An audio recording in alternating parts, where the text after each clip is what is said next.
The Ukrainians are defenders. Today, one of the representatives of the Russian state said that the occupiers allegedly began to use laser weapon systems in Ukraine, allegedly to save missiles. Firstly, it is noteworthy that they need to save missiles and somehow explain it. That is, more than 2,000 missiles fired by the Russian army at Ukraine were the main part of their stockpile of missiles. That is, only the remnants are left. Secondly, everyone has already seen Russia at war. Inexperienced conscripts, which it throws into battle like cannon fodder. Marauders who see normal appliances for the first time in a foreign country. Old Soviet armor without modern protection. Forbidden phosphorus bombs, which they use to burn schools and ordinary houses. And missiles, most of which were spent by the Russian army on the destruction of absolutely civilian infrastructure, without any strategic military outcome. Today they hit missiles in such a way at Mykolaiv and Dnipro. Well, in the propaganda of Nazi Germany, there was such a term wonderwif. Wonder weapon. The clearer it became they had no chance in the war, the more propaganda there was about the wonder weapon, which would be so powerful that it would provide a turning point in the war. And here we see that in the third month of a full-scale war, Russia is trying to find its wonderwif, allegedly laser. All this clearly indicates the complete failure of the invasion. But again, this also shows that they are afraid to admit that catastrophic mistakes have been made at the highest state and military levels in Russia. Therefore, they will come up with more and more wonderwif as the armed forces of Ukraine and all our defenders liberate our land step by step. How long will it take? The answer to this question can only be given by the real situation on the battlefield.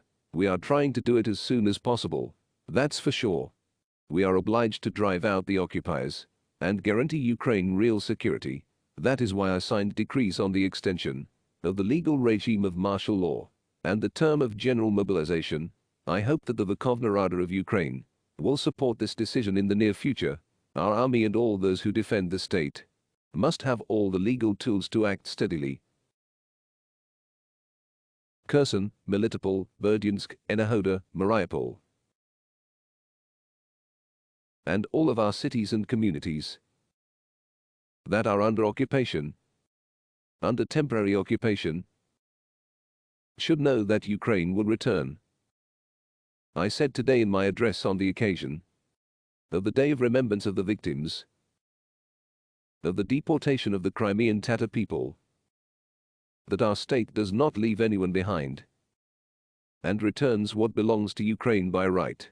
We remember Crimea, and we will never forget 1944, the genocide of Crimean Tatars committed by the Soviet authorities, and 2014, the second wave of destruction of everything free on the Crimean Peninsula. Especially on this day I signed the law on the protection of persons deprived of liberty by the occupiers, as well as on the protection of family members of such people. We are talking about all the Kremlin prisoners, both in Crimea and in the occupied part of Donbas. The law gives them more protection and assistance from the state. We are also accumulating all possible resources of the world to support Ukraine. I am grateful to Andriy Shevchenko, our legendary football player, for becoming the first ambassador of the new national brand of Ukraine, UNITED 24. The state needs this platform right now, which allows, in particular, to raise funds to support Ukraine. Anyone in the world in one click can contribute to our victory and in the direction he or she considers most important.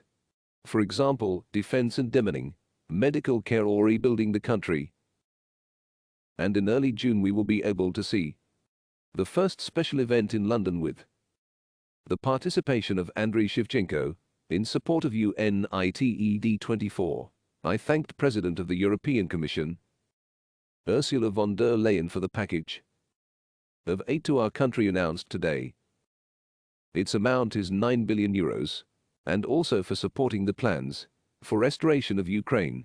This step by the European Commission is a testament to the true leadership that the European Union is capable of, and it will definitely help us in the struggle for our common freedom. I spoke with the new president of the United Arab Emirates, congratulated him on his election, and invited to take part in the post-war reconstruction of the state. We discussed the threat to global food security that Russia had provoked by the invasion.